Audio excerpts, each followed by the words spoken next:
again, YouTube riders. Welcome back to another video. Mark Ritchie with you, and today we're going to preview the 66th annual Highland County Maple Fest on Allegheny Motorcycle Adventures.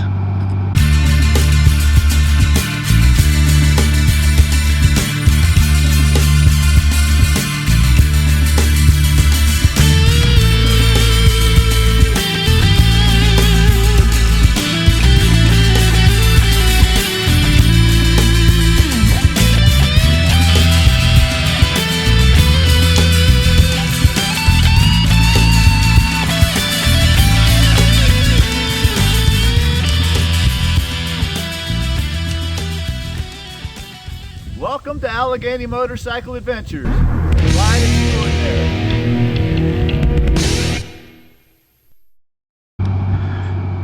Coming up here on the right is the Curly Maple, which will have dining, local products. I think they're booked up for their sweet spots, but if you'd like to come back in the spring or summer or fall, they have some individually themed suites complete with full kitchens, dining rooms, bedrooms, bathrooms, and the works. So a really good place to base camp if you're into checking out some place that you're gonna love riding.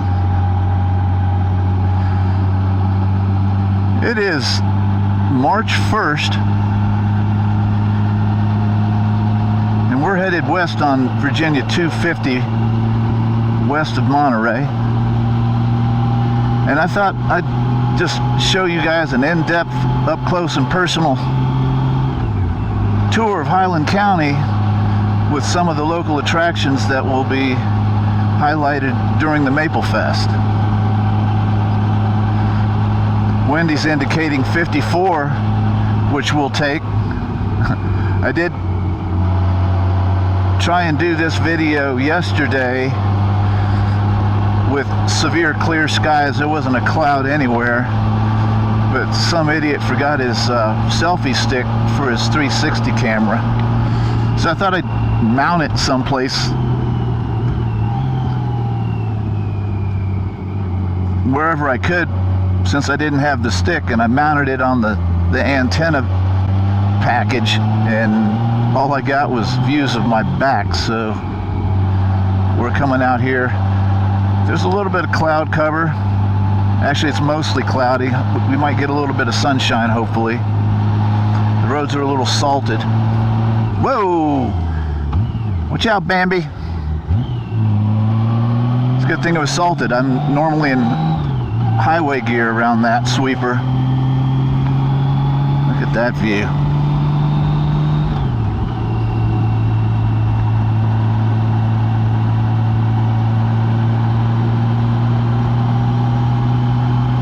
So like I say, this is the 66th annual Maple Festival. The first one was in 1959. And where we're going to be riding, not much has changed since then. It's one of the treats you'll get by riding out here. Not only will you not see any strip malls or fast food joints, traffic lights, traffic. Well, you will experience lots of traffic. Usually every year there's tens of thousands of people that flock to this festival. It's going to start in March 14th and it lasts 2 consecutive weekends, so March 14th and 15th and March 21st and 22nd. There'll be over 100 artisans and crafters and 10 maple sugar camps participating. So my first time my first time here was back in 2008, and I went with a group from Northern Virginia. And we just checked out the high school cafeteria. I think it might have even been the elementary school. It was so long ago, I don't remember which, but they all share the same property. And we are at the peak of Monterey Mountain on 250.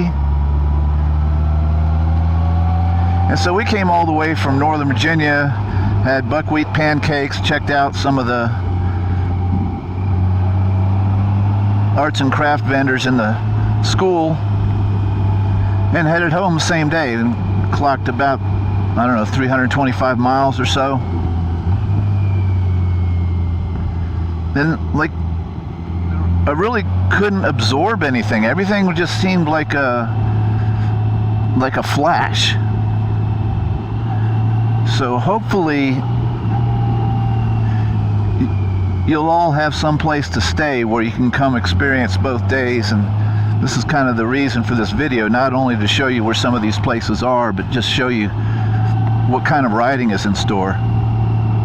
I call this Little Deal's Gap because it's just ordinarily second and third gear and turn after turn after turn, only this is on a slope.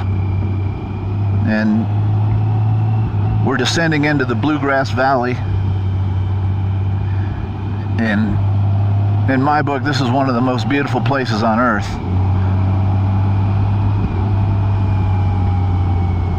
And the riding is just simply superb.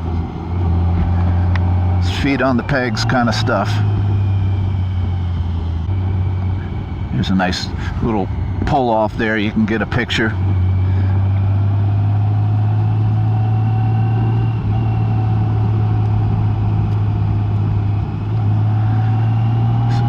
So this is the second largest maple festival in the country. It's the largest below the Mason-Dixon line. Wow, look at that. You can still see snow on the peaks of the mountain ridges.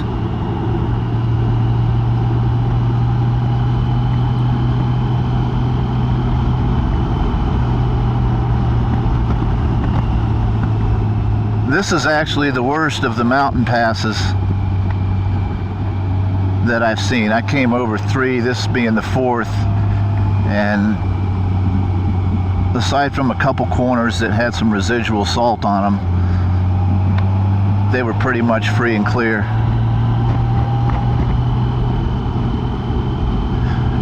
But like when we were here back in 2008, that's typically what happens. People come into Monterey and they check out all the arts and craft vendors there, and you know, get their fill of maple donuts and buckwheat pancakes, maple syrup. And a lot of people don't go over this extra mountain. And to me, this is the meat on the bone. This is like the best of Highland County right here from a riding standpoint.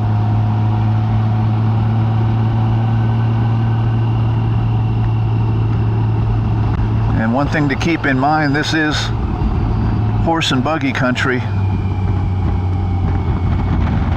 I don't know if there'll be a lot of that traffic during the Maple Fest, but should you come back during the other seasons,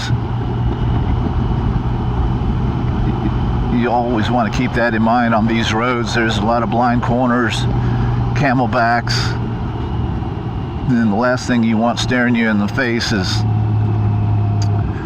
a carriage that's doing 20 miles an hour, if that. Besides, these really aren't roads to be spirited on. They're like fine wines and craft beers. They're best taken in slowly so you can enjoy the views.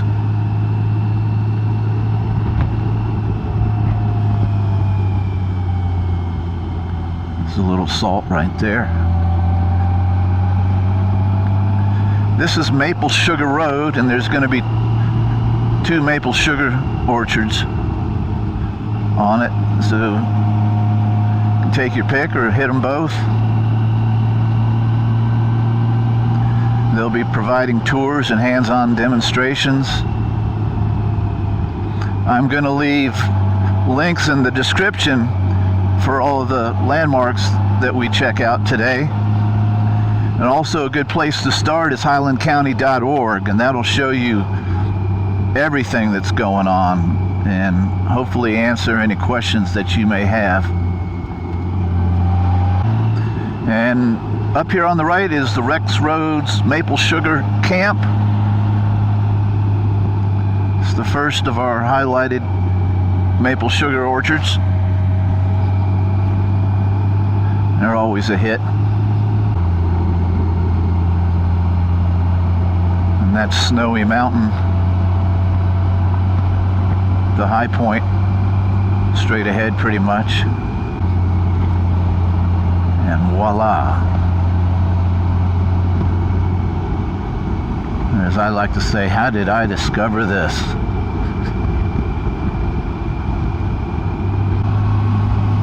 What a view.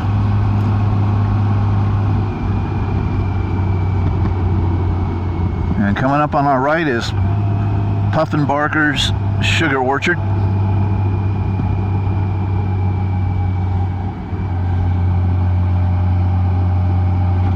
Again, they'll have tours and demonstrations.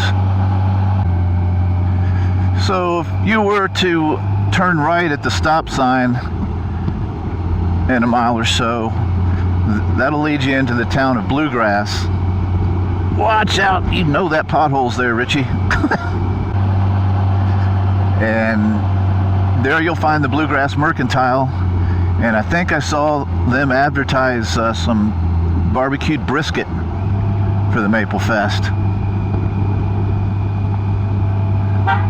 There's a buddy of mine's house.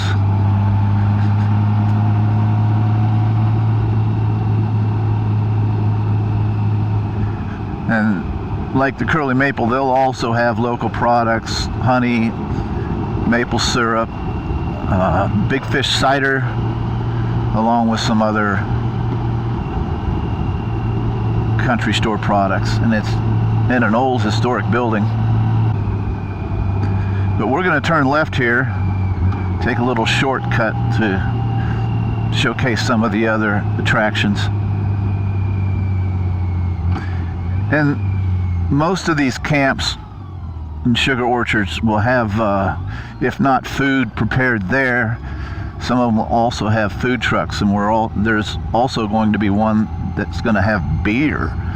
So, and we'll point that out when we get there. This can be deceptively slick. Now you can see the horse prints from their hooves. Their what? Their hooves.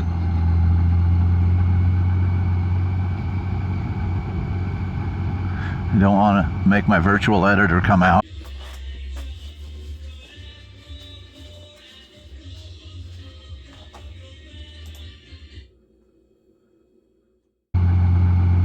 Can't tell whether this is gravel or asphalt. I think it's evolutionary gravel that was laid down a while back and has just been stomped into the sauce.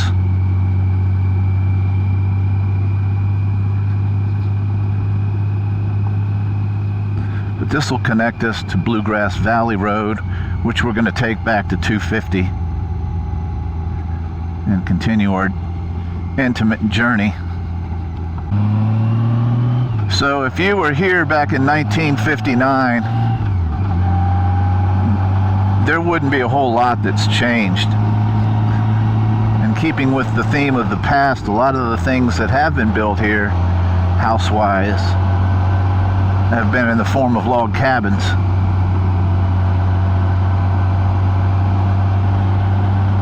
It's just, having grown up in Northern Virginia, it's so refreshing just to see wide open spaces and nothing but farms.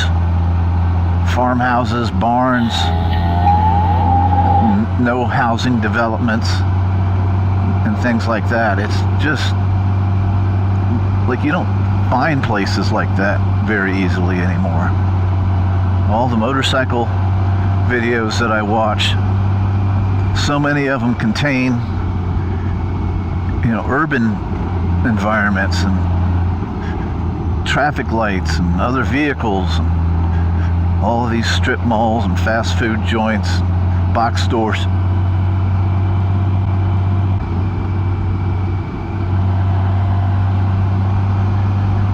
And in my mind, I'm thinking, well, how far do you have to go to find a back road without any traffic on it? And a lot of these folks, they have to drive quite a ways. And I'm just very fortunate to live in a place that's the least populated and the highest elevation county-wise in the state, and that just results in great motorcycling. And if you ask anyone that's lived here a good minute, if not most of their lives, they'll tell you this is the best riding that they've ever experienced, and I would subscribe wholeheartedly to that.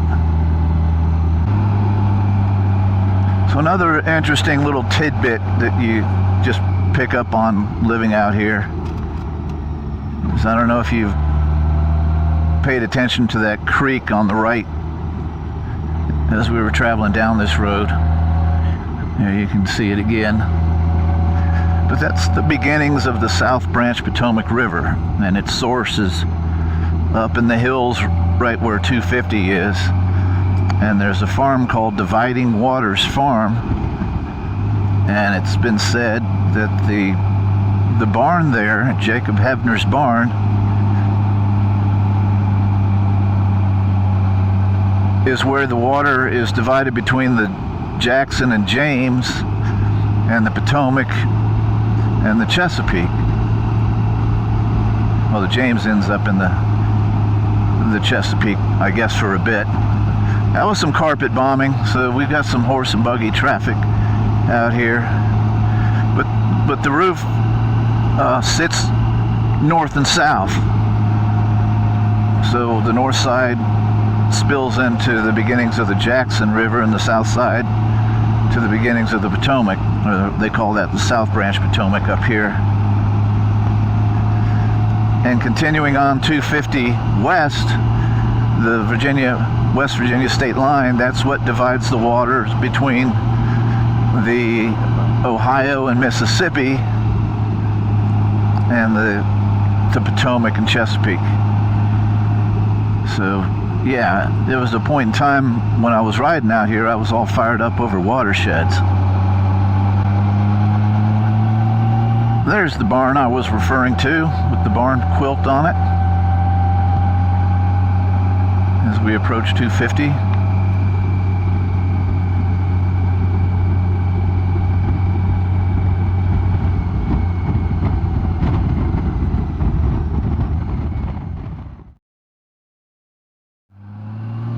So this is Meadowdale Road, and this will take us down to Route 84 in a few miles. It's just one of the seemingly countless hidden gems that you get to ride out here. This is a popular loop of mine. I love coming out here. It's just some of the most head-clearing riding that you'll ever experience. This little forest portion here is usually where I see deer. I've also seen a couple of bear out here, which it won't be long, they'll be popping out of their dens.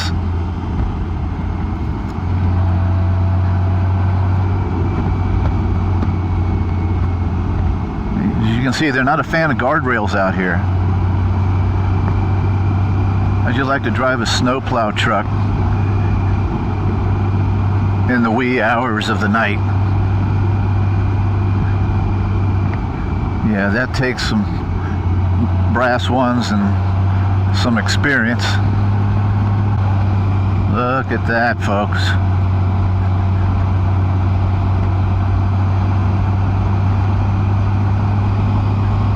Just in the middle of nowhere, in the highway gear, the wind and the views.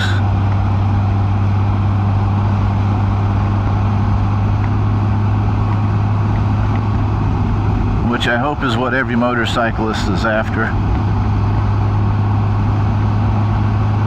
just pure riding. Coming up on an old plantation house here on the right.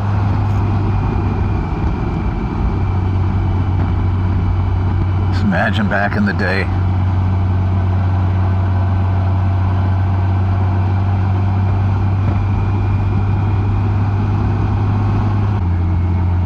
And coming up in about a half a mile or so is the church at the Old Oak, which will have artisans and crafters at. I think they're going to have maple donuts and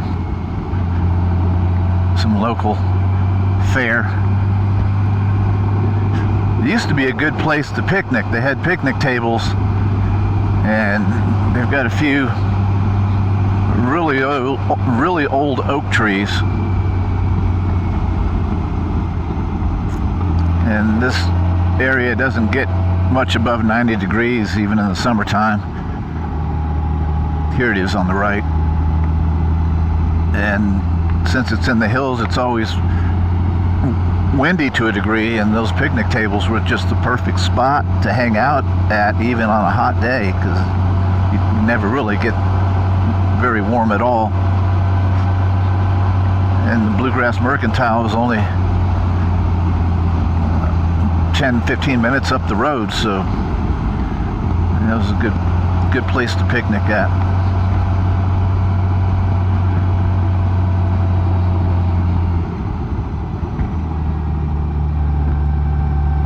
And here's Route 84, Mill Gap Road, and we'll be turning right. If you go left, that'll take you back to 220 south of Monterey.